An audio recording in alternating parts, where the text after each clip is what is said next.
আমরা যখন এটা শিক্ষাক্রম কার্যক্রম 21 বাতিলের পক্ষে আমরা আন্দোলনে নেমেছিলাম, তখন 5ই আগস্টে অনেক আগে দেখা গেল এইমনও ঘটনা ঘটেছে। আমাদের চাইতে পুলিশের সংখ্যা বেশি। পুলিশের সামনে আমরা আমাদের আন্দোলনের কথাবার্তা আমরা বললাম, আমাদের বুকে সাহস নিয়ে আমরা বললাম। পুলিশরাও অবাক যে অনেক পলিটিশিয়ানদের দেখছে যে পুলিশ যদি থাকে 1000, পলিটিশিয়ানরা কর্মীরা থাকে 10,000, কিন্তু আমাদের প্রোগ্রামে দেখা যাচ্ছে এমনভাবে আমাদেরকে করছে, ভয় দেখাচ্ছিল যে আমরা যাচ্ছিলাম তার থেকে 3 গুণ পুলিশ, তারপর আমরা কথা বলতেছি। আমি এত কথা বলবো না, এখানে বিভিন্ন কথা বললে বিভিন্নভাবে মানুষজন ব্যাখ্যা করতে পারে, কিন্তু যেটা সত্য এটা বলতে হবে। এই যে ছাত্র বৈষম্য বিরোধী ছাত্র সমাজ, এই আন্দোলনের আগেই আমাদের সহযোদ্ধা সমাজতান্ত্রিক ছাত্র ফ্রন্টের সাথে আমাদের একটা আলাপ হয়েছে, আমরা এই আন্দোলন করতে যাচ্ছি, আপনারা এই আন্দোলনে আসবেন কি না। তারা আমাদের সাথে রাজি হয়েছে। ওদেরকে দায়িত্ব দেওয়া হয়েছিল, যেহেতু আমাদের বাংলাদেশের যে অন্য ছাত্র সংগঠনগুলি আছে তাদের সাথে আলাপ করার জন্য এবং তাদেরকে আন্দোলনে যুক্ত করার জন্য। কিন্তু দুঃখের বিষয়, ওরা অনেক চেষ্টা করার পরও কোনো ছাত্র সংগঠনকে পায়নি। কী কারণে পায়নি, এটা ইতিহাস একদিন এটাকে সাক্ষী দেবে এবং ইতিহাস প্রশ্ন করবে কেন তারা এখানে আসে নাই। ভয় আসে নাই না, তারা এটা বুঝেই নাই। যদি না বুঝে থাকে তো ওরা ছাত্রই না। শিক্ষা হলো জাতির মেরুদণ্ড। যদি শিক্ষার কার্যক্রমকে ধ্বংসের বিপক্ষে যদি আন্দোলনে না নামে তো ওরা ওরা ওরা ছাত্র কিনা আমার সন্দেহ। এটা হলো একটা পার্ট। একটা হয়তো ওরা ভয় আসে নাই যে আমি আন্দোলনে যদি যাই আমার সিটিতে আমরা হয়ে থাকতে পারবো না, ক্যাম্পাসে থাকতে পারবো না, এই দুইটার একটা হবে, তো অন্য কোনো কারণ হতে পারে। কিন্তু আমরা এগুলি কোনো পড়া করিনি, আমরা আন্দোলন করে গেছি যেভাবে হোক। আমরা যখন বিভিন্ন স্কুলে ক্যাম্পে গেলাম, অভিভাবকরা আমাদেরকে একটা প্রোগ্রাম ছিল 2 লক্ষ সিগনেচার কালেক্ট করা এই আন্দোলনের পক্ষে সমাজতান্ত্রিক ছাত্র ফ্রন্টের পক্ষ থেকে।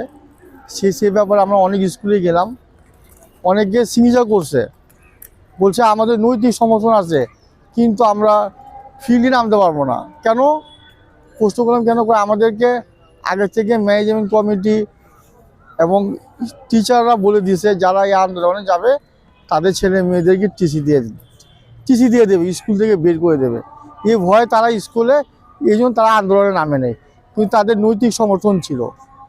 আমার তো মনে হয় যে এই যে 5ই আগস্ট যে গণঅভ্যুত্থানটা হয়েছে, লোকে বলে কি জানি বলে বৈষম্য বিরোধী আন্দোলন, কোটা আন্দোলন।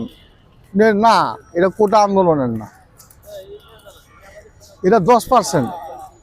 100%-এর মধ্যে 10% ছিল ওদের ভূমিকা, মাত্র 10%। আর 90% ছিল যারা সাধারণ জনতা, তাদের বলার কোনো সুযোগ ছিল না।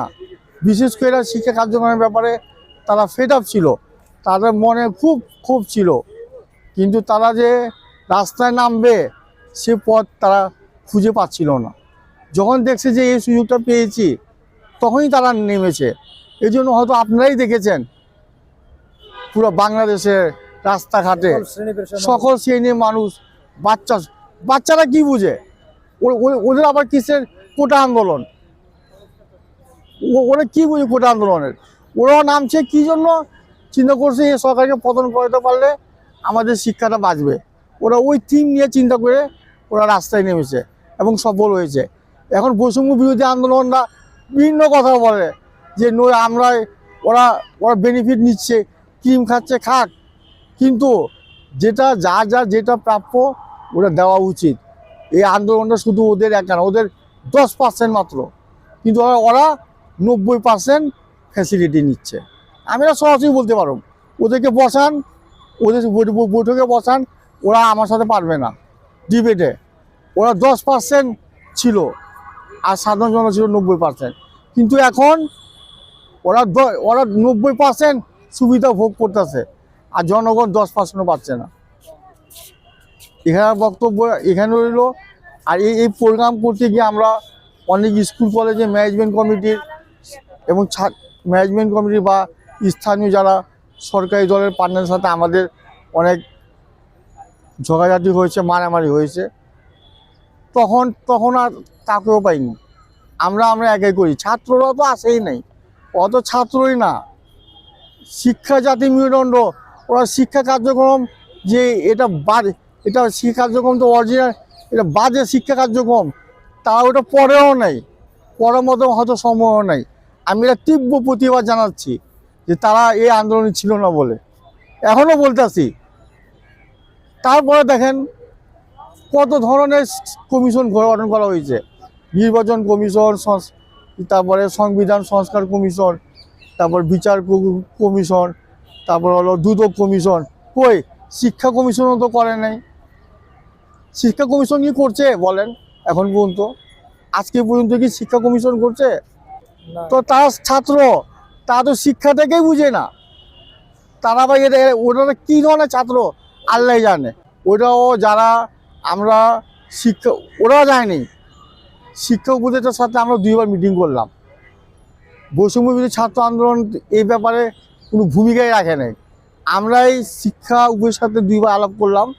2বার আলাপ করার পর ওনাকে বুঝাইলাম। উনি উনি উনি উনি বলছে ঠিক আছে, আমি এটা দেখব, এটা ক্যান্সেল করব, আর যে সামনে পরীক্ষা আছে শর্ট সিলেবাসে নেব এবং পর্যায়ক্রমে এটা আমরা আস্তে আস্তে চেঞ্জ করব। কিন্তু এটার শিক্ষা উপদেষ্টার কাজ না। এই যে বৈষম্য বিরোধী ছাত্র আন্দোলন যারা নিজেকে নেতা মনে করতেছে, ওরা কি একটাবার বলছে যে আপনার শিক্ষা কমিশন কেন গঠন করেন নাই? ওরা বলে এই দিবস বাতিল করেন, ওই দিবস বাতিল করেন, ওইটা করেন না, ওইটা করেন না। কই অত কি ওদের মুখের থেকে শুনছেন আপনারা যে আমরা একটা শিক্ষা কমিশন চাই? এখন পর্যন্ত ঘোষণা হয়নি।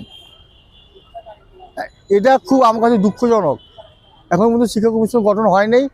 আল্লাহ জাতির কপালে কী আছে আল্লাহ জানে। আমিও সন্দিহান। আমরা যে আশা নিয়ে এই আন্দোলন করেছি, মনে হয় না শেষ পর্যন্ত কোথায় গিয়ে পৌঁছায়।